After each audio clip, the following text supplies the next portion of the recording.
Well, welcome everybody. We are having the Global Grants Training / Information Exchange for Rotary District 5230.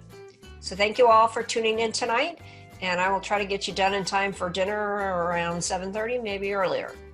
So we got a poll question up here. Have you applied for a Rotary Global Grant before? And I'm guessing that people who are on the phone cannot. Oh, okay, Janet, very nice. Okay, thank you for responding via the chat room. John says yes. Okay, so 13 out of 14 people voting, 2 are yeses, and that is Doug Brown and is it John? I think so. John raised his hand. And 11 are no's. So this is good because that means that you're in the right place. So, oh, and I see somebody in the chat room is saying, oh, Janet says, no, I have not applied. Okay, I think we've got one more poll and then we will go to introductions. Okay. Poll number 2. Oh. Okay, go to next poll. All right.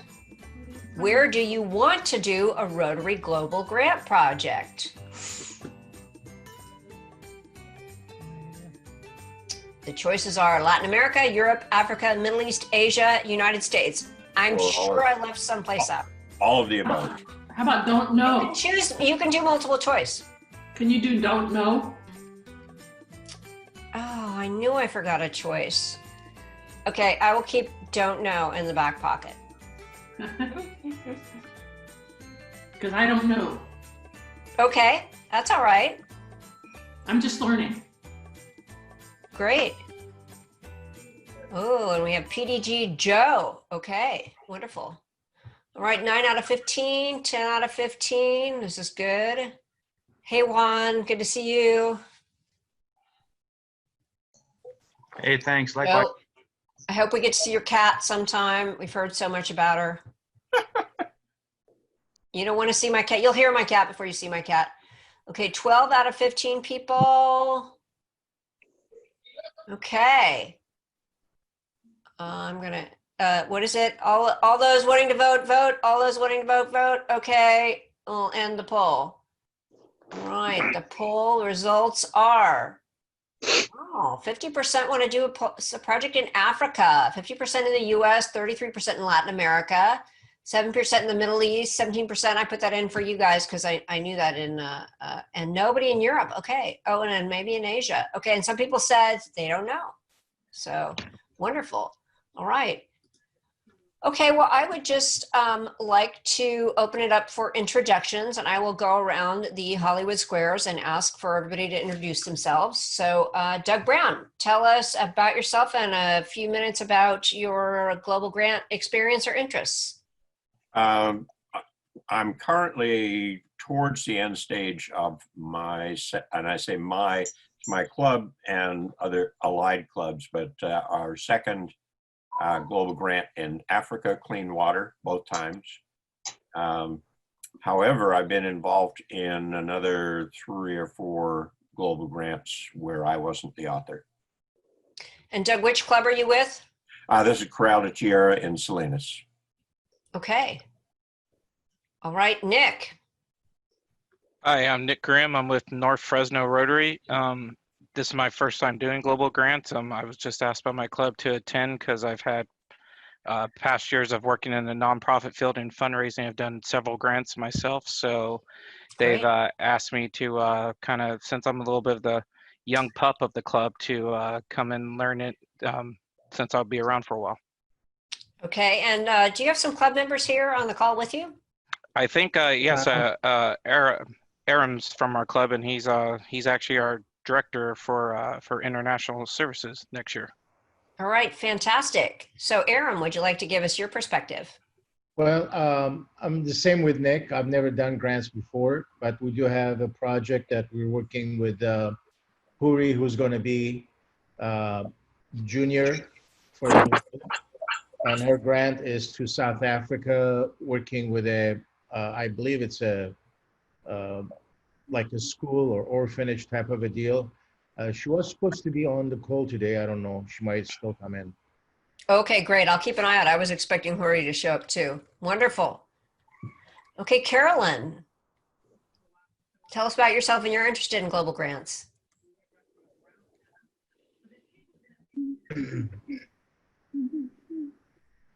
Uh-oh, there you go. I'm Now you're muted. unmuted. There Am you I go. okay now?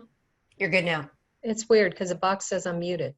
I'm from Monterey Pacific Rotary, and we are currently involved with 3 other clubs doing grants. And Debbie, we're with your club on your grant, and Doug, we're with you on your grant, and then also with Ilge from the Cannery Row Club on Syria, the Syria project, refugee educational project. So we've got 3 that we're participating in right now. I don't know about next year what we'll be doing, you know, if anything, with any new global grants until we get these 3 wrapped up. Sure. Well, that's wonderful. Thank you for your support. And it's a really critical part, participating in all of them. So later on, I think we'll ask people to give an update on their global grants that are in progress. So Juan, you're also with Monterey Pacific as well, right? That's right. Hello. I can't remember. I gave you a hard time last time. Future President Juan Calzada. Family man and a lawyer. So I'm trying to balance all these things. Oh, great. And what's your interest in global grants? You know, this is topical. The very reason, besides Carolyn Harris, wherever she is in this celebrity box thing, Carolyn Harris was the big motivation to join Rotary. And second of all, maybe even preceding Carolyn, was the fact that my wife's family, her parents in Baja California, are both 40 or veteran Rotarians. And so I was curious about it, and I started speaking with them when we go down for Christmas, and it caught my fascination. So now my hope is, we're wrapping up, as you know, a grant in a global grant in Haiti. Yeah. And hopefully once that's seeded, and then the other projects that Carolyn has mentioned are kind of stabilized, I'd like to do a project in Baja California in the past. Oh, fantastic. Yeah.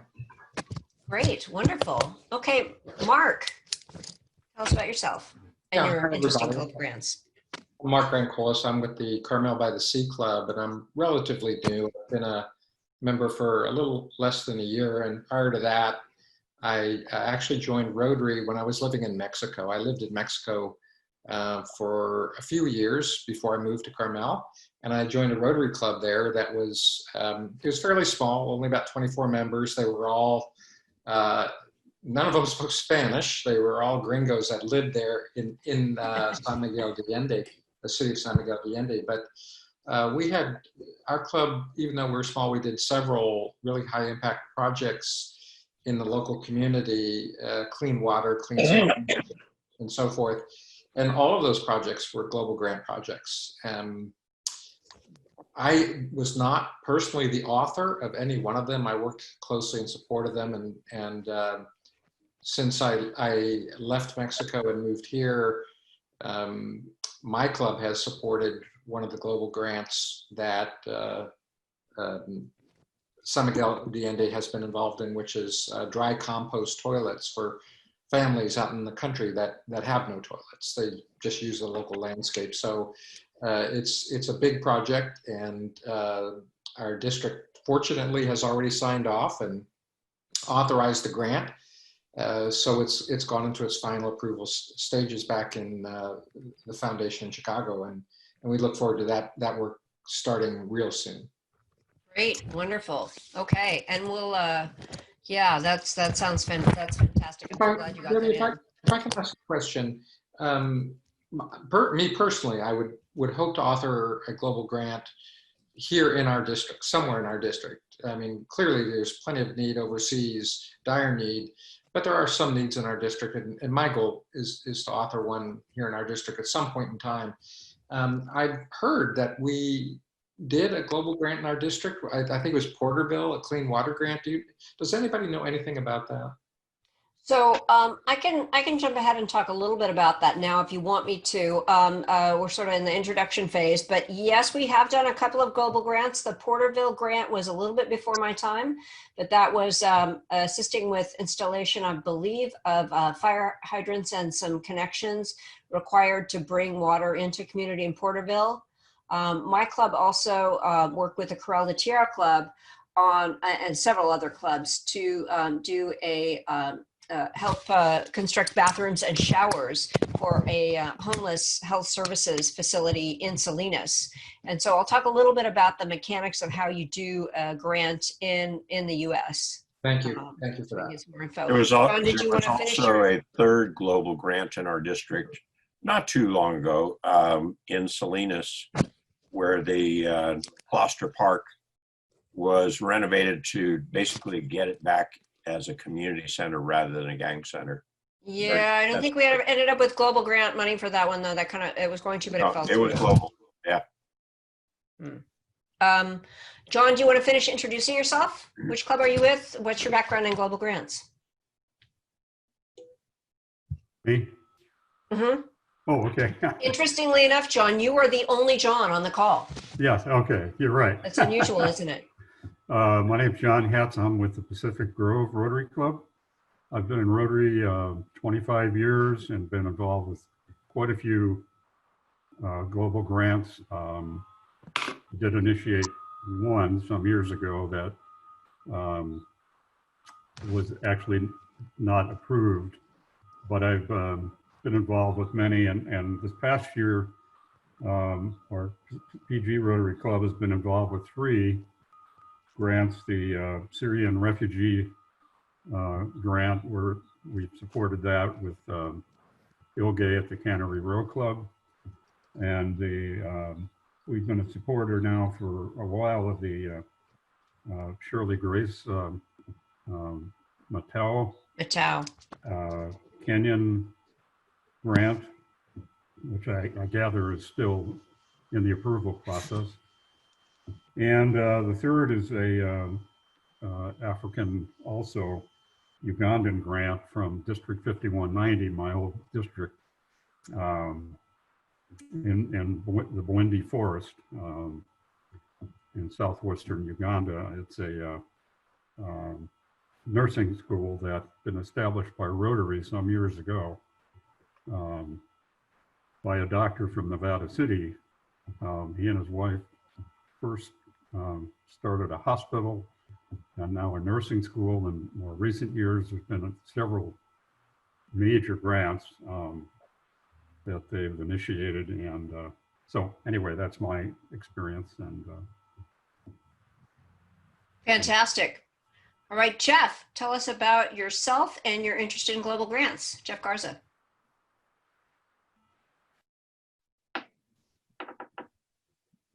Uh-oh, Jeff, we see your mouth moving, but we can't hear you. It doesn't appear that you're muted though. That's very weird. Do you not have a microphone with your computer, Jeff?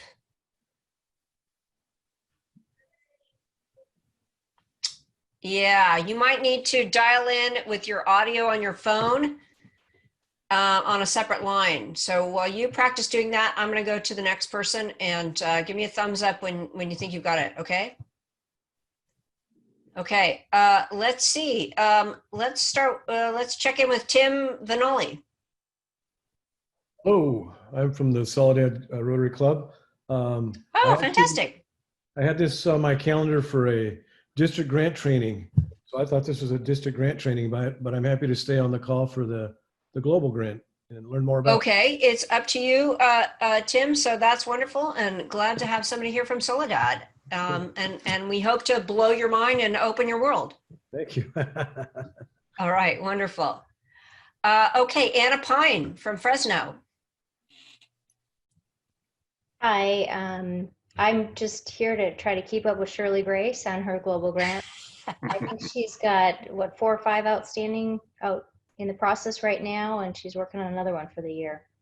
So Yeah, she's got the Mattel grant that is pending. The other 2 or 3 have already been approved or in process. And the next one, yeah, so I can cover those when we do our grant summary later, or you can, and we'll tag team a little bit. I think you probably can keep up with her faster than I, so. I'm not going to go that far. Thanks so much, Anna. All right, Monta Potter. And you're with the well, we can tell you're with the Rotary Club of Fresno, Anna, because you have smartly put that in your photo. Monta Potter. Here we go. Hi, everyone. I'm Monta Potter. I'm Monterey Peninsula Sunrise Rotary Club. I've been in Rotary for 30 years, but in 4 clubs. This is the first time I've been president. And so I have a lot to learn. I haven't really been involved with global grants. So I'm really impressed with what everybody's doing and look forward to hearing more. Thanks. Well, fantastic. And yeah, you kept trying to leave the club before they would appoint you president, but the last club grabbed you and had you do it, huh? Good job. Let that be a lesson to you all. Okay. Janet Bellardo. Yes. Can you hear me? We can. Hi, I'm with Monterey Pacific, with Carolyn and Juan, and I'm going to be the president-elect. So I just want to get to know everything, every aspect of what that means, and so I'm excited to hear what more about the global grants. I know that we're a part of those 3 global grants, and then we've been fortunate to have the speakers come and talk about what's going on in those grants. So I'm excited to hear more. Thank you. Well, fantastic, and congratulations. Thank you. All right, Karen's iPad. Here I am. I'm here.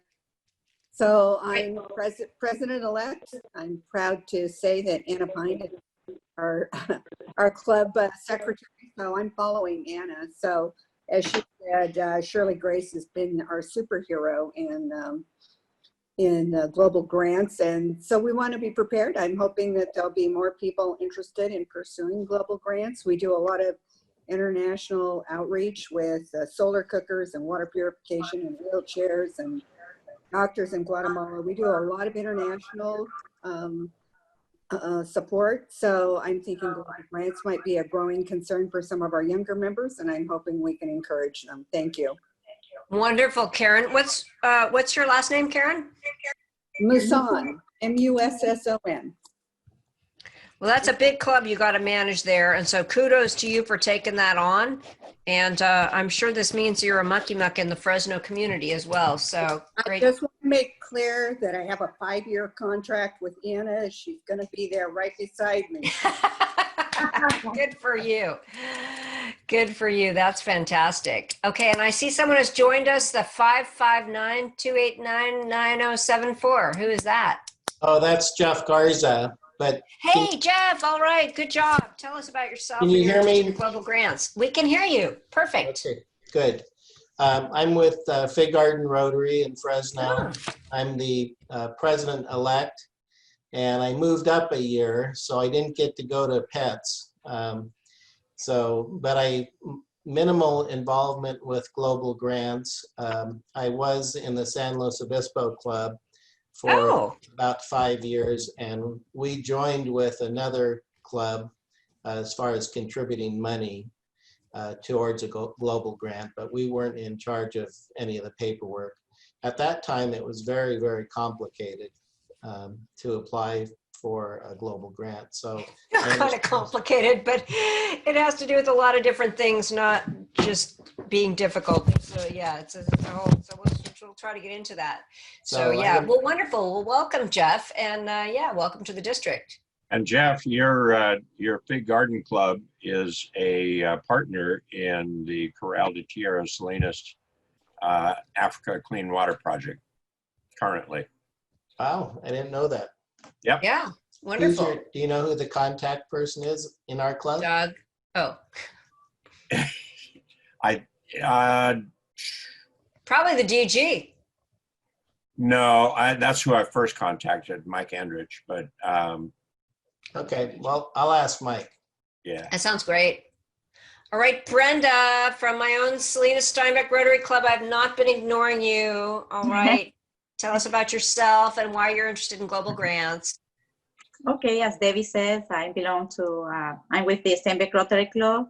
And when I started, the club gave me the opportunity to be the international chairperson. And I'm really enjoying to do that. And at the best that I have as a mentor, you, Debbie. So we're doing a water project right now in my country, San Salvador. And we're trying to get more than 5,000 people over there in a little town, clean water. And I'm really proud of that. And I want to learn more. Fantastic. And Brenda's a real go-getter, and she went out and she found a Rotary Club and she found a project, and we're so excited to move forward on that. And then last, but actually the unleashed, our past district governor and incoming district foundation chair, Joe Grebmeyer. Joe. Hello, everyone. I've been involved in several grants from the King City and the district area over the years. My real background was in grant writing for the government, but my Rotary position is I raise money for the grants. So I'm here to support you, but we're putting together our foundation committee, and my background is fundraising. And so along with supporting the grants program, stewardship, Paul Harris, I will be working on a 3-year plan to increase our donations to the Rotary Foundation, which increases our ability to write grants. So fantastic. I love working with Joe because he's all about raising money and I'm all about spending money. And so we get along so great because I'm not as good as raising money as he is, because hardly anybody is. So it's fantastic. All right. Has everybody had a chance to speak, just to make sure I got everybody? All right, fantastic. Well, let's get into some of the nuts and bolts here then. So what I am going to talk about is what some of the nuts and bolts are of doing a Rotary Global Grant, what some of the issues and pitfalls are, and then in the end, we'll kind of conclude and talk a little bit more, get your questions and see if some of you that have some active grants need any input or assistance from the group. Does that sound good?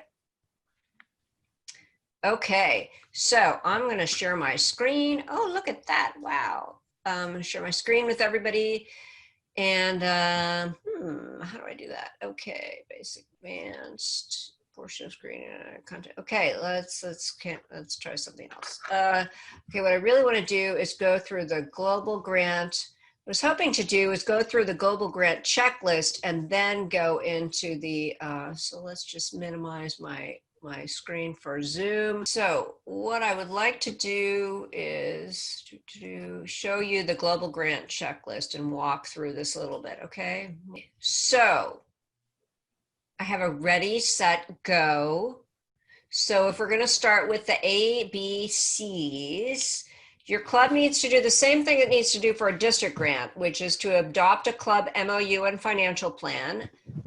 As far as I know, all of your clubs have done that. It's part of the district grant application. So if you're applying for a district grant, you're set. If I don't, like, let's say 80% of the clubs apply for district grants. So if your club is not applying for a district grant, the only one I can think of on this call that falls in that category is Soledad. Then you'll want to contact us if you're going to initiate one of these grants so that I can make sure you sign it. That, of course, is the number 2 thing, which is when you're getting ready to do a global grant, contact me and say, hey, we'd like to do this, da, da, da, da. And what I can do is just make sure that what you're talking about is reasonable and fundable. One of the pitfalls that people run into is they want to build a building. And with some minor exceptions like school buildings, they run into some problems. Okay, I have to go tell my husband not to vacuum right now. Hold on just a second. Babes. Babes. Sorry, is that too loud? Sorry about that. Okay. For instance, so if you want to build a building, there are some restrictions on that. And so I want to make sure that, that you avoid that. And there's also a lot of other different things. Recently, for instance, I was contacted by a group that really wanted to do an environmental project with education about not, you know, not putting certain things into the ocean and all that. There's really not a good fit for that within the Rotary areas of service. So your project needs to be in one of the 6 areas of focus areas, which is, you know, water and sanitation, disease prevention. I'm not going to get the names quite right. Maternal and child health, peace and conflict resolution, economic development, and one more, volunteers. And the other one. And the other one. Thank you, Doug. Yeah. Okay. You said water and sanitation, right? I did, yeah. Okay. Okay. I usually forget peace and conflict, but or the community development. But all right. Is your club in good standing? So if you have a global grant, I used to think you had to actually absolutely have all of your final project reports in on your global grant and in order to be a club in good standing. But I've since discovered that you actually don't have to. And so really the main thing about being a club in good standing is have you paid all your Rotary dues? So that hasn't been a big issue. Although if you've completed a grant, they do want you to have filed your final report. Debbie, yes. on that point, you don't necessarily have, if you have a previous global grant, you don't necessarily have to have your final in, but you cannot be overdue. So yes. if you've applied for an extension, then you're good. But if you're Yeah. overdue, then no, you can't do a new one. Yeah. Thank you, Doug, for that clarification. Yeah.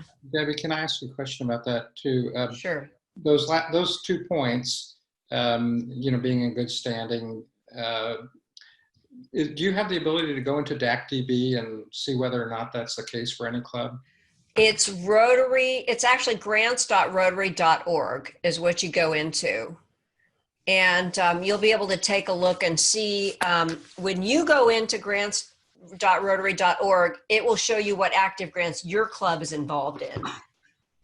And so you'll be able to see if there's any issues. Now, there isn't a box that says, are you in good standing? But it'll show you whether you have any overdue reports. And so that's one of the things that I can help you check. The issue I've run into more often than is your club in good standing is your partner Rotary club in good standing? When we did our grant in Honduras, we spent a long time waiting for them to file their final grant report for another grant because they couldn't qualify as being in good standing until they'd done that. And I was emailing their district governor. I mean, that was really obnoxious, but I had to do it because we were waiting, you know, so yeah. And so Debbie, I'll coordinate with you on that. Debbie, I don't know if it's an RI issue or a district issue, but in the district in Africa, our partner club there was not in good standing on the basis that they had not yet paid their annual dues. Yeah, and I wouldn't be surprised. That sounds like a Rotary Foundation issue to me. Yeah. Because, you know, bottom line is you got to pay your dues. I mean, you know, because otherwise how can they can't give you new money if you haven't paid your dues. Exactly. Yeah, so, okay, Hey, and then, yes. Debbie, it's Nick from, sorry to interrupt, that Hi, grants, Nick. No, go right ahead. that grants.rotary.org, do you have to log in like you would for like DACDB or My Rotary, or is it just is it, you know, kind of like a private portal where we need to use the same information as DACDB to log in? So it's not the same as DACDB, I believe, but it's the same as myrotary.org. Okay, so whatever we use for that, that's be the same username and password. Okay. Because it'll give you that same login page as myrotary.org, but it's kind of a shortcut to get into the grants page. So I use it all the time, and then I'll be like, oh, how come you don't have me logged in already? But once you log in, it'll take you back to the grants page. So it's really a nice shortcut. All right, perfect. Thank you. Great. Debbie, Joe Grabmeyer. Oh, hi, Joe. If you log into My Rotary, I think it'll take you to all of it. But as far as qualification, we've had issues in the past that some districts have been disqualified. And Oh, generally you check on that. But because of financial reporting issues, the entire district was disqualified and you couldn't partner up with any club in that district. and Joe, that's in your and my bailiwick. So, in fact, in the past, one time they had me sign up for it, and Ann said, "Oh, I'll handle that." So, yeah, we just have to make sure that the district files. It's a paperwork thing, really. I mean, the district pays its bills. So yeah, that's something that we need to make sure that we've done before the end of the fiscal year. The only time I ever had problems with it was one year when. I don't know. It was just timing. Well, we have a visitor here. Hello. Hello, little Nicklet. This is one of my twins, Nolan. Hi, Nolan. Hi. Nice to meet you. All right. Your dad's doing good around the world. Isn't that exciting? He's like, he just sees people on TV, so on the screen, so he just wants to see. Super cool. Okay, so you're ready. You got your Rotary ID and login, and you've talked to me about it and such. So the first thing I'm going to ask you when I talk about this is how big is your project? And boy, the total budget has to be at least 30,000 under the Rotary requirements. I used to say the rule of thumb was 36,000 by the way that things are matched, but it's changing. And so, well, I'll talk about that in the bullet after this one. So the Rotary Foundation has to contribute a minimum of 15,000, and the maximum project size is 200,000. I have yet to do one that big, but challenge us. Then let's say you're like Brenda. She came to me and she said, "I want to do a project in my home country." And I said, "Well, that's great. What do you want to do?" And she came up with a bunch of ideas, and I said, "Well, now find a Rotary club that will partner with you." And so the key to that is, can you find a club that's done a global grant in the past? Or if they haven't, you know, are they educatable, and are they in good standing? And Rotary International really in the past is who I've had to reach out to and say, are they in good standing? And so that's why I always like to talk to people before they get on this. Debbie? Yes. That $30,000 minimum, is that over a certain number of years? It's over the project. So some most projects only take a few months, although some of them take forever, but it mostly has to do with grant reporting. So let's say that your project is going to take, you know, a year and a half to install everything. I mean, it's just a project budget, the whole project, no matter how long it takes. The thing about your project that you've been working on in Mexico, it's been actually a couple different global grants. Yes. All of which have been over a certain amount of time. Yes. So it's just the project budget, and then it might take a little bit of time for it to take place. Does that answer your question? Yes, thank you. Okay, great. Okay, so let's say your project is big enough and you've got a partner club. So then it's like, what's the nut I need to crack? How much do I need to raise? So if you've got a project that's pending for this year, and frankly, I'm counting pretty much the projects that are in draft right now. Then you have the old matching requirements, but I just got an email, and so did anybody who's project managers, which is Doug, I think, on this call, that Rotary International is no longer matching club funds. Oh, that is a huge, huge downside. So they will only now match district designated funds 100%. So the way we've set it up in our district, and we might have to reevaluate this, is that the clubs raise a certain amount of money, the district will match what the clubs have raised, and then Rotary the World Fund will match 100% of the district funds, district designated funds, DDF, and they will match 50% of what the clubs have raised. And so that means that if my club puts in $500, then the district's policy has been to put in $500, and then Rotary International puts in another $500 plus $250, and so next thing you know, my $500 has multiplied into $1,750 if I did my math right. Well, now that will only multiply into 1,500. So there is a Rotary Global Grants calculator that I put the link on, and I will send this all to everybody, either during the meeting or at the end, so that you'll have all these links. So if you're getting ready to submit a grant, or you've got a grant that's in draft, you want to get it in now. So I'm glad to hear that Doug's grant is submitted. That means that the Matau grant needs to be submitted. That means that our El Salvador grant needs to be submitted. And that means that the San Miguel grant is already submitted and authorized, so you're good on that one. The Syrian refugee grant, Ilge has been having problems with the host Rotary Club, and she was going to perhaps cancel and resubmit. I don't know if she's going to do that now, because her match, she will have to start raising money all again. And then Shirley Grace's breast cancer screening in India, I don't know. So it's kind of thrown a whole wrench in it. Rotary International sent us this email that said, well, we spent so much on COVID-19, now we're going to have to change our.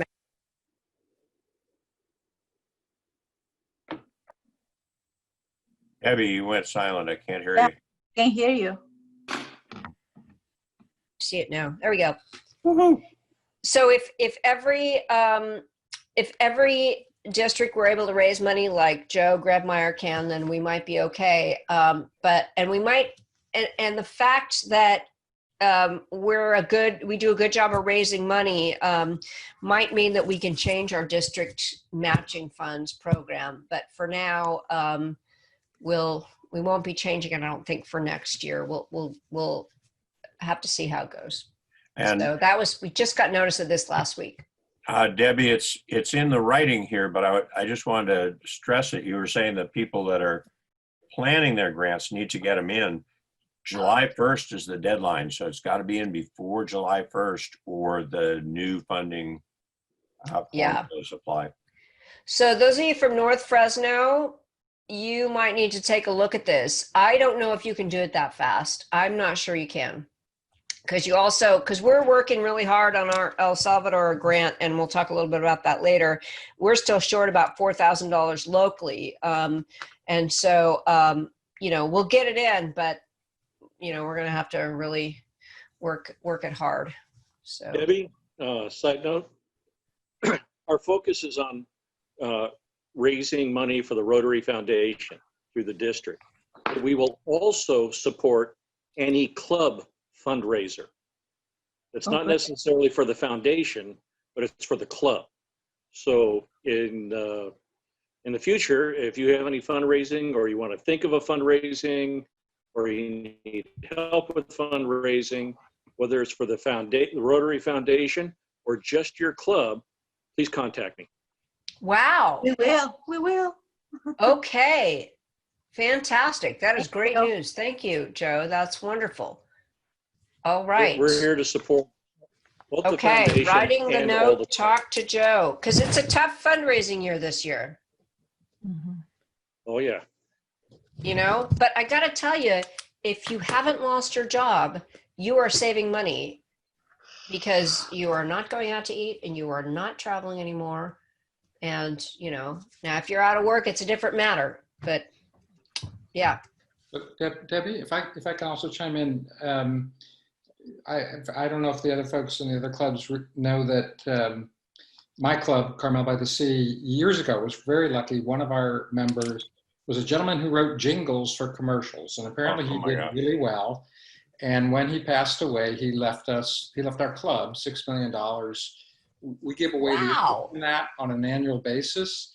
And up until I joined, we were only granting the interest to local requests, but we are now open to global grant requests. So if a club has a project and they're short of funding and looking for funding, please come to us. Let me know. I'm on our awards and grants committee, and I can bring it to our committee, and possibly we can provide some funding for you that way.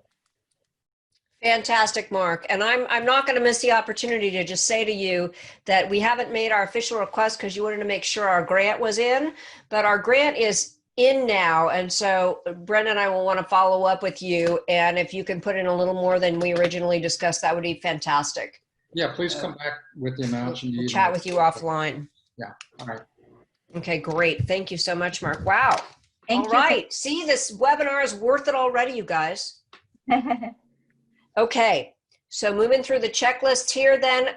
Okay, so Rotary Foundation Global Grants Coordinator, I have put Cecilia Walter in here. She is really the Global Grants Coordinator for US projects in our district, but she has been my go-to person. She can help you find a Rotary Partner Club in good standing if you don't have a contact.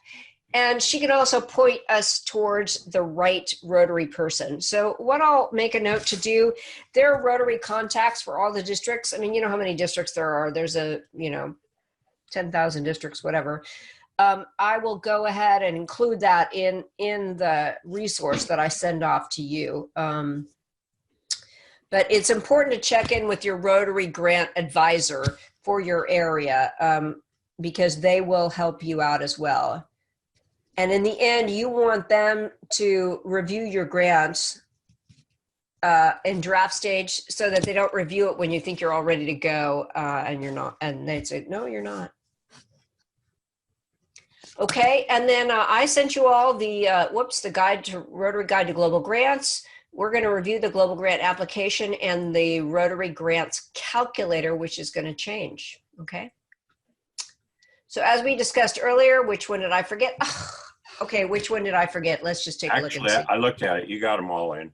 I forgot literacy. Steinbeck Rotary Club forgot literacy. You guys are going to hate me. Peace and conflict, disease prevention and treatment, water and sanitation, maternal child health, basic education and literacy. Very common, very popular. Okay, so it has to fit into one of these. So far, environmental benefits have not been added. Sometimes you can work that into water and sanitation, but not always. Debbie, So, the Board of Trustees is discussing that right now. We may see it next year, early next year, as a additional area of focus or being written into supporting the other areas. But the foundation trustees have taken that up as an issue and they're supporting it, but they're trying to figure out how to work it into the foundation guidelines. Wow. Okay. My suggestion would be that it will give the Rotary staff more guidance, more support for saying it's eligible if you put it into a separate category. Because the thing I ran into was, yeah, they've got this new guidance on it, but it just doesn't quite fit into one of the categories. We were trying to do a project in Baja California, Monterey Cannery Row, where they were trying to do a water pollution education thing. And I couldn't really tie it to water supply. And it sounded like a really great program, avoiding water pollution of our oceans. So, yeah. Yeah. One of my goals for this next year is I'm working on a newsletter for the district newsletter on district foundation issues and to relay any updates from the Rotary Board of Trustees so that you all find out as soon as possible of what changes are happening in the Rotary Foundation. Great, fantastic. Okay, so you've done all the boring stuff now. You've done the coordination, you've talked to me to make sure your idea is good. All right, what do you need to do to get all the details? Visit the project site ahead of time. I gotta say that, we haven't done that yet, have we, Brenda? No. If you can't visit the project site ahead of time, make sure your host Rotary Club does it. With Zoom available now, it's so exciting. I just love the fact that we can talk with people in, El Salvador and touch base. We can talk with people in the city. So maybe I should modify this a little bit, but either you or the host Rotary Club should visit the project site ahead of time. So I'll modify that. Because somebody needs to go and do this initial assessment and establish relationships, okay? Because when you come to the Rotary grant application, it's going to ask you, what did you do to conduct your sustainability analysis? The heart of this whole question is, are you doing a project that the community wants, that the community supports, that they are going to make sure is used? The last thing Rotary wants to do is spend you and I's hard-earned Paul Harris Fellowship monies on a project that you come back 3 years from now and isn't being used, okay? So that's what the sustainability analysis is all about. Now, I will grant you that certain hurdles fall up along the way. I mean, the toilets and the showers in the Health Services Center we did in Salinas, they went through a crisis of who's going to run this center. But they were so supported by the community that the place didn't sit vacant for very long, maybe a few weeks, and then the city came in and they brought in a new nonprofit and they started running it. Is that the kind of project that's in your community? Do you have a way to sustain these compost toilets? They're kind of self-sustaining. Are they going to use them, or are you just going to have goats walking in them? So this is really the discussion you need to have with the community. Okay, when you first, oh, go ahead. Was there a question? Yeah, there's a real issue with that, because in the past, Rotarians have come up with really great ideas, approached communities who were too polite to say, no, we don't need that. This is what we need. And it's getting back to the best solution is found at the location, and talking to the people with what is it you need. Maybe it's not water, maybe it's sanitation, maybe it's education. But we found several projects failed quite quickly because we hadn't planned for sustainability, and it was something that they really didn't want. Yeah, so that's where we want to avoid. All right, so you've done your sustainability analysis. You've got your project. I think well, I'll run through this part real quickly, and then if we have time, I want to go through the application a little bit. So before you can even do step one in the global grant application, you have to determine who's the primary and secondary contact for both your club and the international club. Now, if it's a grant in the US, your club will be the international club. If it's, or I'm sorry, your club will be the host club. If it's a grant outside of the US, your club will be the international club. Most of the grants are in other countries, but some of the grants are in the US. And just to talk a little bit about that, the key for a grant in the US is that you need 30% of the money from outside of the country. How do you get to that? You have partnerships with another district or club in which you've helped their grant. Rotarians around the world tend to be wealthier, but there are certain countries where it's easier to get their participation in the US. India's is a country that tends to have more money. It's, you know, income distribution. People who are Rotarians tend to have money. That's where we've been able to actually get Rotary contributions to a US project. Another area, let's say Australia, let's say Europe. Now, a lot of these countries, they're not necessarily motivated to do a project in the US, but if you do a global grant in their country, they're going to be more motivated to do a global grant in your country. Or let's say you go to the Rotary International Convention and you have some relationships. Or let's say you're a DG or a PDG and you've met people in other countries that have money. So you can convey the fact that, hey, you know, the Salinas Valley area has some of the most dire situations with regards to farm workers or water or homelessness. And so that relationship that you've gotten, or that our friends, you know, PDGs or whatever have gotten, allows us to develop the relationship for a project in the US. So if you have a project in the US, I will definitely talk to you about what are some of the options that we have in terms of getting investment from outside of the country. But the key is you need 30% in order to make it work. Any questions on that? I know that one of you had a specific interest in US project. Debbie, was there an exception to that currently for a global grant on COVID? There was, and I think they're done with the COVID. We tried to think of one, but it was a really short turnaround time. Probably would have worked better if we'd had something in the pipeline already. And our area, you know, not our district, not as direly affected by COVID as, let's say, down south. So, yeah. I got to give you a lot of credit, Debbie, because since the last 4 or 5 years on grant writing, it's been a moving target on what the rules are this year. Yeah, yeah, and that's why we do the training. By the way, Debbie, with respect to getting international partners, you were saying, well, yeah, you get international if you're doing a project in the US, you get international partners. And we're in Corral de Tierra, our project in Africa, little anecdote, on my way back from our first project in Africa, in the airport, I met a Rotarian. He had the Rotary jacket on. We got to talking.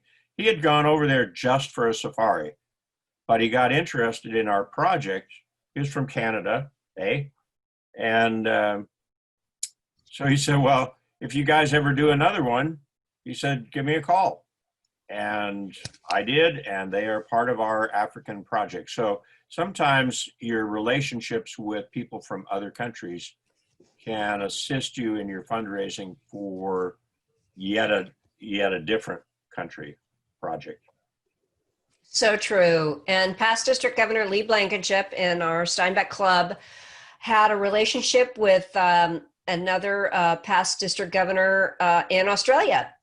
And they partnered with us on our bathrooms and shower project in Salinas. And in fact, you know, she's somebody I stay in touch with on Facebook. She asked, would we participate in a Columbia water grant? She works with the water foundation. And so, yeah, this is how these partnerships get started. This is why I encourage people to go to the Rotary International Convention. And now we will start crying because that was supposed to be starting this coming week.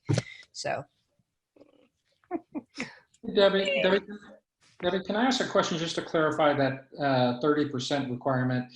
So let's say you've got a project in our district, and you're looking for a global grant. It's for $30,000. So you've got to get 10,000 of that from overseas.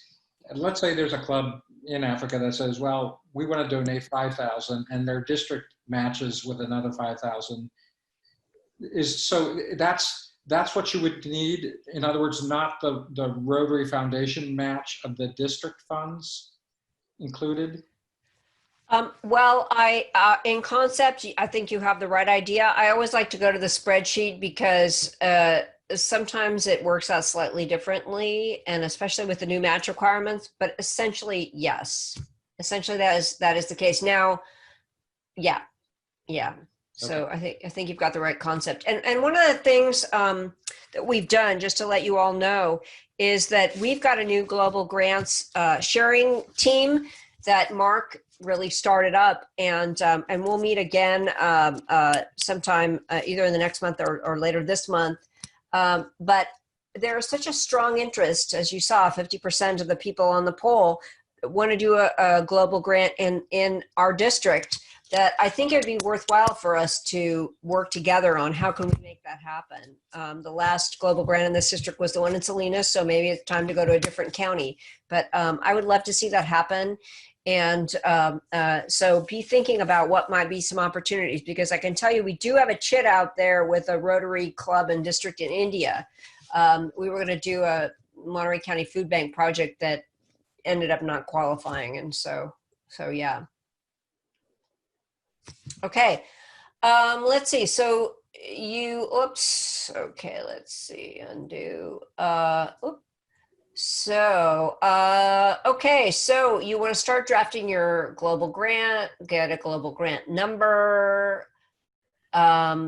So prepare monitoring plan. This is all things that you will walk through on the global grant application.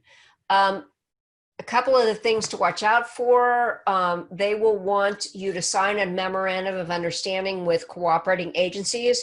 So for instance, for our grant in El Salvador, we need to have an MOU with the city of Santa Tecla, which is going to be essentially operating the water supply system that our global grant is going to be installing, and they will be working with the local community group to collect the monthly fees from the households that they've all voted for and agreed to participate in.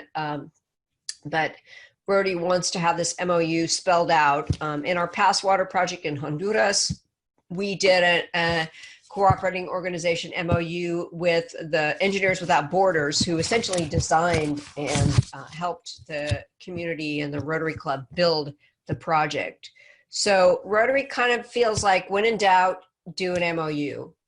The other thing, and I didn't put it on my checklist here, is that, in fact, I will add that, is to, if there's some sort of training that needs to happen, then they will want you to submit that with your grant application. And what's crazy is that there's not really a place to do that, so you just kind of add it in, and wherever they let you add an attachment.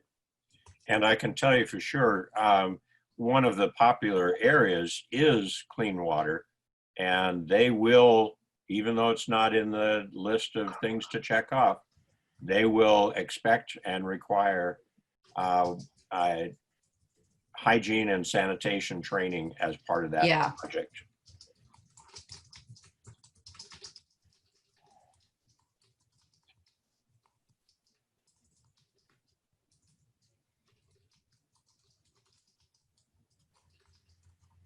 Okay, the next, oh, Jeff, you're getting fancy now. The next item in here, obtain partner club funding. And this is where I end up spending most of my time, is coordinating with you all and other interested global grant participants to make a commitment to partner with the grant.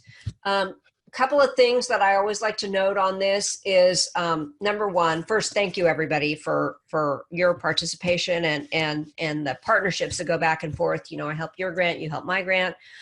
Want to recognize that for grants outside of the country, most people prefer to just give the money to the Rotary Foundation and get the Paul Harris credit for your club so that you can match Paul Harris contributions and not have to deal with international banking and all that kind of thing. And I totally support that.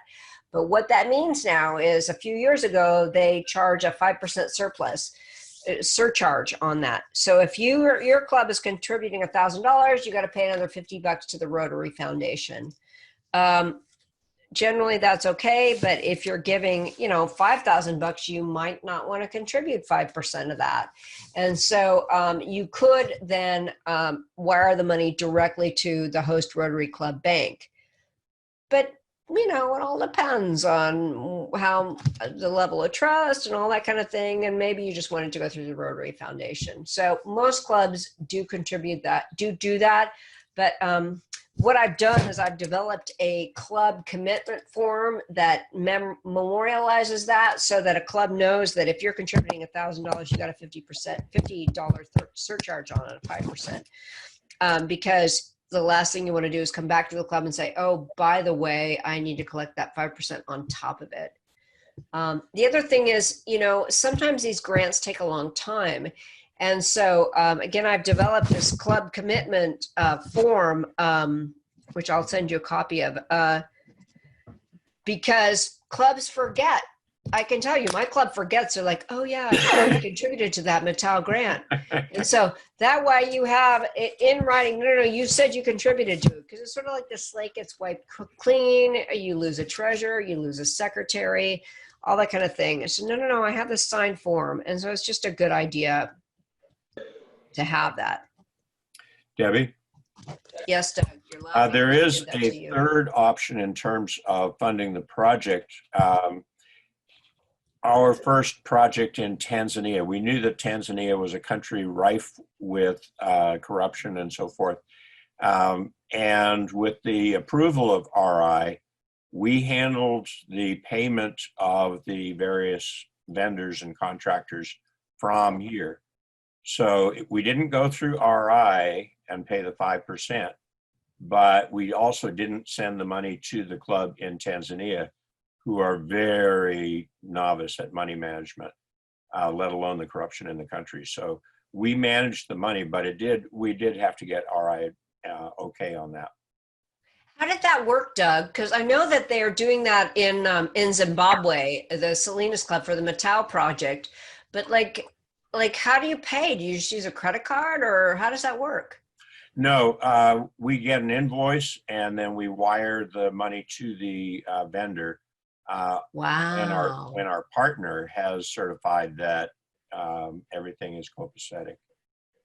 What's nice about that is that you have the invoice already. I mean, one of the key issues that we run into with people filing their final grant report is that, oh yeah, the invoices. I mean, I remember in Honduras, you know, we went to the Home Depot equivalent many, many times, and I'm like taking pictures of the invoices. Then I realized this doesn't matter. I need all the invoices, and it just takes a long time to keep track of them all. But that said, you know, it means your club's going to be a little more involved than you probably realized. So it sounds like Africa, though, that's standard operating procedure. That's the last. I understand it's a fairly frequent way of doing it. Yeah. Okay. So those of you that are doing projects in Africa, Debbie, I have an input on that too. The grant that we participated in Africa, in Uganda, this past year, we sent the money to the Reno Rotary Club Foundation ahead of time, and they must have, I guess, gotten approval, but they held all of the funds there. So it sounds like the way to avoid any corruption issues in Africa. Right. Okay, interesting. All right, so you've gotten all this information, you pulled it all together, you filled out the district grants application form. What I want to know is, okay, I've finished the grant application and it's going to come through. So you send me an email and I say, okay, great, Joe, this grant application is coming. And actually, even ahead of that, you know, I want to know how much are you going to want to ask the district for? Essentially, what's your club funding? Because that way I can get conceptual approval from the district governor, which next year is going to be Joy Anderson, and from Joe Grebmeyer, the district foundation chair. And that way they can say, yeah, we have enough money in our account. We can do that. We support this project. And that way you haven't done all this work ahead of time and then you submit it and they're like, oh, no, we don't like that. And, you know, I never want to make them feel like they're just rubber stamping things. Our district is different than some in that we have a small enough amount of global grants that we are able to kind of consider them on a as they get submitted basis. If we ever got a whole bunch of people submitting them all the time, we might have to have a little more, you know, competitive process. But right now, the key issue, at least in the current fiscal year that we've had, is, you know, how's our budget? And so I will tell, you know, Rod Coburn and Mike Andrich, who the current district governor and district foundation chair, okay, I've been working with these people. Here's the conceptual idea. I think it makes sense. I ask for your conceptual approval of spending, you know, $10,000 to match the club contributions. And they will send me an email that says, yes, I approve, or I have some more questions about that. And then when you submit your application, they'll get the formal approval and it'll just be automatic. Okay. Okay. So then you've got all your stuff together. You've gotten their conceptual approval. You submit your grant online. All right. So you think, oh, I'm so golden. I finally got this darn thing in. let everybody know, the club president, your primary contact, me. Our people are pretty good. The current district governor and district foundation chair are pretty good about approving it right away. But I also always send them this grant's been submitted. Please go online and check it. Now they get an email as well from Rotary Foundation. But I'll be darned if that district in, wherever the heck it is, or that club or whatever, everything has to be confirmed. I'm sorry, all the DDF money that you get, all the district designated funds that they're contributing, they've got to sign off on it. Your partner Rotary Club, the president and the district governor and the district foundation chair has to sign off on it. So once you submit it, send your emails around and say, it's coming, be ready, approved. I mean, half of the problem with district grants is meeting all the requirements. Well, okay, let's say 1/3. 1/3 is raising the matching money, and the other third is just waiting for people to approve stuff. Oh my God, it just blows me away. So, all right. You finally got your global grant done. The host Rotary Club needs a separate bank account. It's useful if your club is getting money from other clubs that you maybe just get them to send the check to you. They can send the check to the Rotary Foundation, but have them send the check to you made out to the Rotary Foundation. You send them all in at the same time. That way you know you got them all. Okay? The host club then will get all the money into their bank account. Okay? And if you don't want the 5% surcharge and you get all the clubs to send you their money, then you could transmit it to the other club and then you don't pay the 5%. So that's kind of a nice thing. And then the host club has to keep the records, file the annual financial reports, unless you have some arrangement like Doug talked about where you're the ones paying the invoices. Make sure they save the invoices. Rotary's different. I do a lot of grants in my work life, and Rotary's a little bit different. Like they'll give you money before you start the project, as opposed to giving you money on a reimbursement basis. That is gold. That is fantastic. But in the end, you will get into problems at being a club in good standing if your host club does not save the receipts and file the final report. So, do yourself a favor and make sure that the host club saves the receipts ahead of time and files progress reports. In a typical situation, we are the international club, and so we are responsible for calling them and saying, hey, how's the project going? Are you saving the receipts? There's a progress report due. And I will send out reminders to people, and I think you'll even get automatically reminders if you are the international sponsor. It says, hey, you guys need to file your progress report. But really, it's that final report that's the most important that you need to be sure to file, and that I'll keep nagging you about until it gets done. Debbie, can I ask Doug a question? Doug, where you were paying the vendors directly in your African project, did you have any trouble getting receipts from those vendors? Not at all. And we started off by making sure that we had correctly printed invoices. As an example, the first invoice we got was a real loosey-goosey handwritten thing. We said, no, this is not an invoice. It's a parts list. It's a parts list. And so, we were able to establish that kind of thing in advance.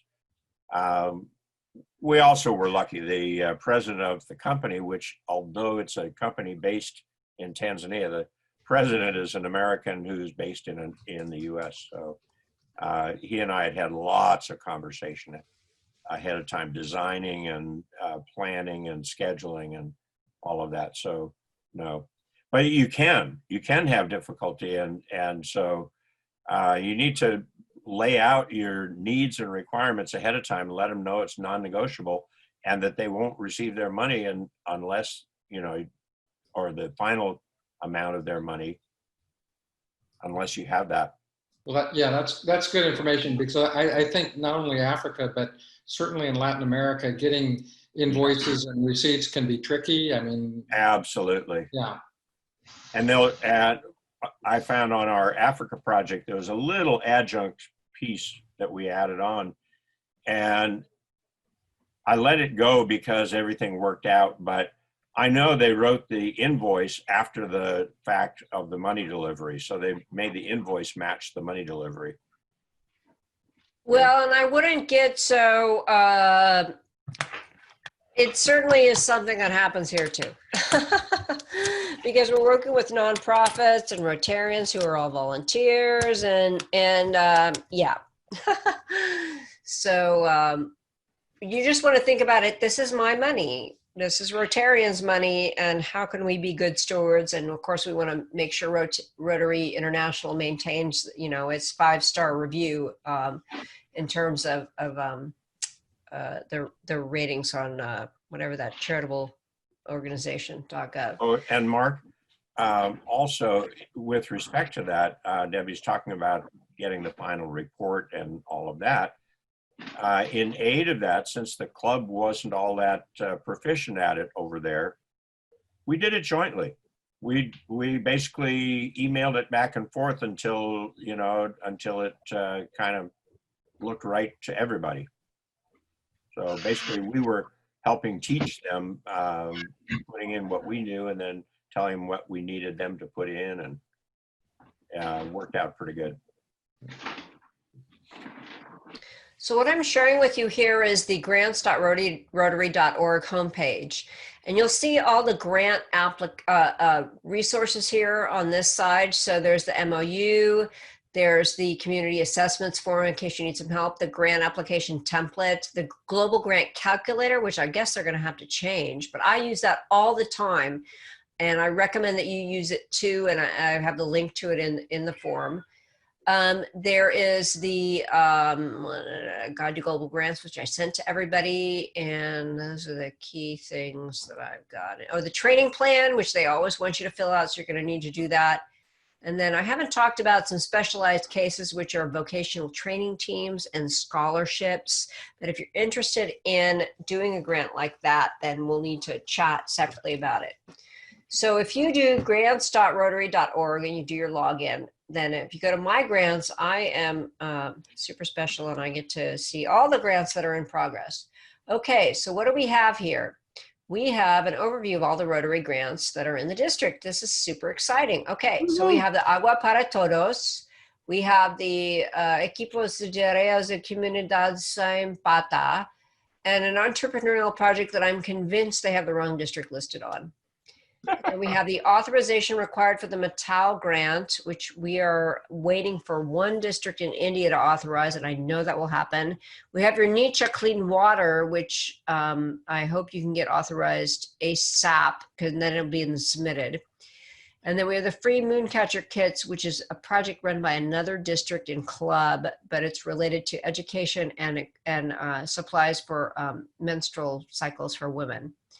We have your dry composting toilets, yay, San Miguel Phase 2, that it's already submitted. Guatemalan Women in Poverty, which is a grant that others are participating in, but not a lead. Okay, a Bolivia grant that East Fresno is involved in. It's a COVID-19 grant, and it's been submitted, so that's great. And then the Syrian Refugee Project, which I need to get an update from Ilge on. And then all the approved grants are down here, and you see, so there's our district grant, some hygiene and sanitation, a couple of older projects that I think are mostly done. Your Haiti project that I think be interested to know what's going on. And then again, Safe Waters in School, a couple of projects in India. The Empower Through Play, that's a project, actually I didn't mention that. That's a project with the Kinship Center in Monterey County. And then these other grants that I think are moving right along. The Razalog project was hospital development that they were very, very close to doing. They were going to do it in April, and I was going to try to go visit when I was in Europe in April, but everything stopped, so I'm not sure whether that happened. So Debbie, you mentioned the Kinship Center there in Salinas. I'm a little bit familiar with them. So they actually were the recipient of a global grant? So, well, again, it's always the Rotary Club that's the recipient of the grant, but they coordinated with Brian Mansour with the Rotary Club of Santa Lucia, and and they coordinated with a Turkish club, and so children raised. Okay.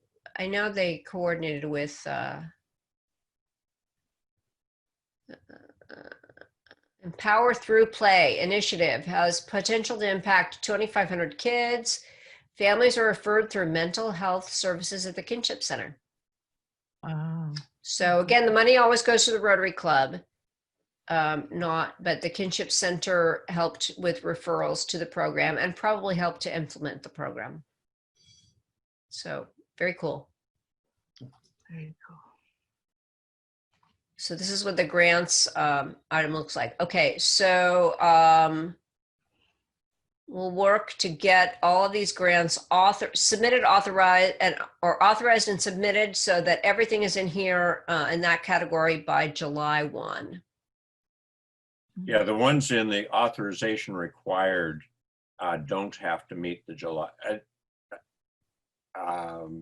Yeah, they don't have to meet the July 1. They're okay. I'm going to double check on that, but you said you did already, but I just Yeah. want to make sure. I read it 3 times because I was really. Okay, good. I trust you, Doug, because you could teach this class. So, okay, thank you. That's really helpful because As long as sometimes you're, it takes a while to get all the authorizations because you think, wait a minute, like with the Zimbabwe grant, oh my goodness, it took forever and we had to redo some things in that. And now we have to get some more reauthorizations. And in Zimbabwe, they have had persistent electrical outages.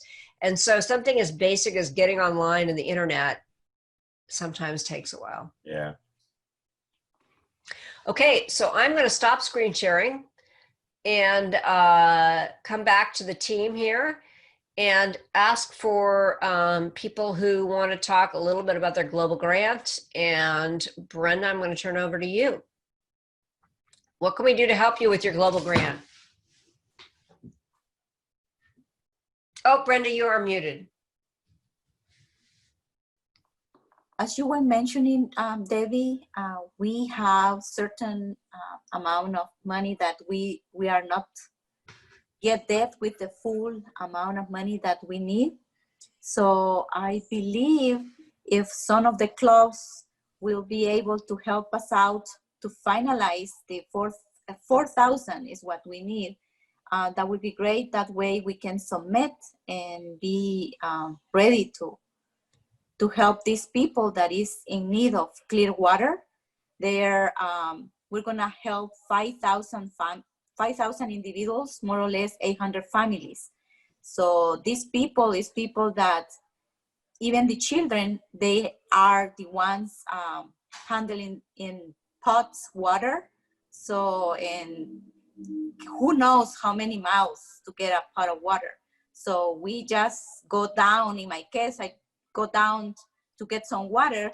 These people is walking long distance to get a little bit of water. So if we can, if in your clubs there is a little bit of help for our club and for these people, for my country, we will really appreciate it because they need it.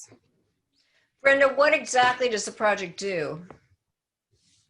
They are going to, what they are doing is that in the past, they have international help, but they need 75% more that they did before with this help. And they are going to do a well. They need to get the well and the connections for the for all the different houses. That way they can get the water and connect the water to through this well. There is an existing one, but they are getting they are going to revise really well this one. So these people, they have already an engineer company that they are going to help, and the municipality of Santa Tecla is the one that is helping to this town with already some support. What else I can say? So we're almost ready to go, Brenda. We just are working to get some club money and then working with them locally to get the memorandum of understanding from the city, right? Yes. Yes. Fantastic. All right. Doug, tell us about your, I call it jokingly, your Ninja Water project. How is that moving along? It's a Swahili word. She can't pronounce it. It's Nietzsche. not nice try. Nice try. Njicha. Njicha. Oh my gosh. Okay, Yeah. you're right. It's a suburb of a small city, large town in Tanzania. Very near the edge of the largest lake in Africa, Lake Victoria. 6,000 people. They have some church group came through and drilled a well for them and put in a hand pump and left town. So they have one hand pump to serve 6,000 people, which is about 1,500 families. They figure about 10 minutes per 5-gallon bucket, which is what serves a family for a day. Wow. At that rate, they can fill 75 buckets during the day. People line up all night to fill up more buckets, but the majority of people search all night to find ruts in the road with dirty water, other places with dirty water, and of course they're filled with bacteria, parasites, and viruses of every sort. So people sick a lot. The project will consist of a number of components. First, of course, is a well, and expect to go to about 200 feet for that, and produce clean water. It won't need to be treated. The pump for the well is a submersible pump. It'll sit down inside the well in the water, and it'll be powered by solar panels. Crucial because the electric supply in Tanzania is intermittent and very expensive.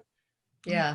They have hybrid pumps that use diesel when the electric goes out, and that costs about 10 times what it costs here. So on their economy, they couldn't afford it. So by putting in solar, we've prepaid their energy for the next 25, 30 years. The water gets pumped into elevated tanks, 50,000 liters, which is 12,500 gallons roughly, into tanks 15 feet above the ground. That produces gravity. And coming from those, like spokes of a wheel, will be 10 pipes, each serving 2 faucets. So a total of 20 faucets. Now we've got 20 places for people to come and fill their buckets. And we've done the math, it'll serve all 6,000 people. The town has a very experienced, long-standing microfinance group run by women, which means it's well run and trustworthy. They have agreed to take on the financial management. The town people have made several commitments. One is they've come up with an agreed on monthly price for water. There's a reason why their free water is costing them. That is that it goes into that account in the microfinance group, into a dedicated account, and then when there's maintenance needed on the well, they have the money to fix it. They are looking forward to sometime down the line, maybe even having enough in that account to do a similar water system in the neighboring community. So then their management is going to be done by a committee which has been chosen. Includes a city leader, one of the sort of community leaders, well-respected wife of a pastor there, a couple of other people, and 2 Rotarians. They will solve all of the dispute issues or management issues.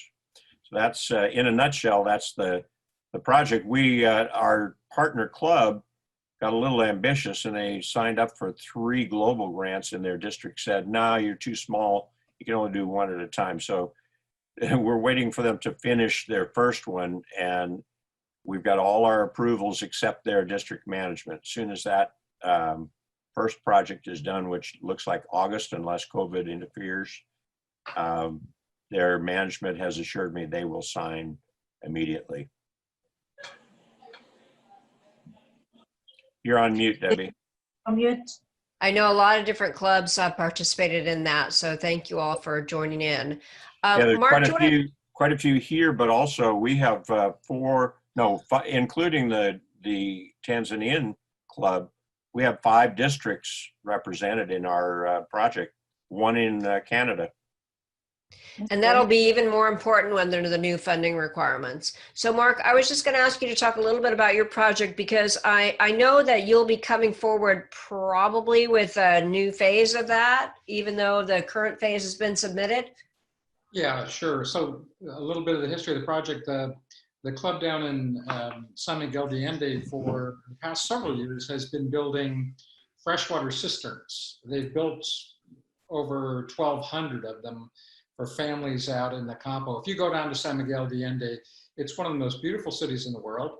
But once you get outside the city itself, in the what they call the Campo, the countryside, you're really in a very destitute place. So families there had a situation very much like what Doug described in Zimbabwe. They didn't have clean water, and what they did have in the way of wells was water that the wells were so deep that it was basically undrinkable, unhealthy water, just because they were so deep. Now, when Rotary stepped in and started building these cisterns, they partnered with a local organization called SEDESA to actually build and train people how to use the cisterns and maintain them. And what they started to hear from the women in the villages, because all the men had left and gone up north to the States to work, the women said, well, you know, it's great we have healthy water to drink, but we really want toilets. We have no toilets. So the club down there started a small project, a pilot project. They built 30 dry compost toilets, which are basically, think of it as a cement outhouse where the toilet itself it's dry compost. There's no water involved. And the families that came forward to request these toilets had to go through training, which they're happy to do, on how to, use and maintain the toilets. But the compost itself, the human waste that turns into compost, is then used as fertilizer. And if I showed you the before and after pictures of crops that they grow there, once they were able to use this compost fertilizer, it's amazing. It's really amazing. So not only do they have better hygiene, they have privacy, they have safety. The women have safety now. They actually have outstanding fertilizer to use on the crops. So such a success that the second phase of the project was for 150 toilets. That's 150 families that will get them. And that has become fully funded thanks to our district. Now they have a total of, there were 200 families that signed up requesting toilets. So I anticipate they'll come along looking for another 50 at some point, but they have 200 total families that have formally signed up requesting a toilet and saying that they'll go through training if they can get one. But I don't know when that follow-on grant will come. Well, that's fantastic, Mark. So we are at our adjournment time. Anna, I don't know if you want to report on the Matau grant briefly, but what I wanted to let everybody know is that about every 4 weeks, we've been having a global grant sharing team. And I'm looking at my calendar ahead and thinking that unless everybody's going away on 4th of July events, I'll probably have it on the 29th. At about the same time, 6 o'clock, but it doesn't go quite as long because it's not a training session. So I want to release you all to go to dinner, but any final comments or something that you've been waiting to say for the good of the order?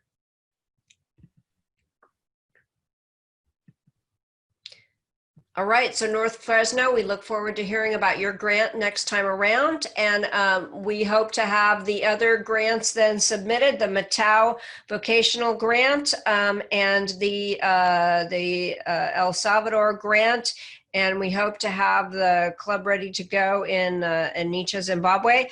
I promised you all that I would send you the template application, the Global Grant Checklist, the club commitment form, and the Rotary Grant Advisor list. Is there anything else that you all would like to get? Okay.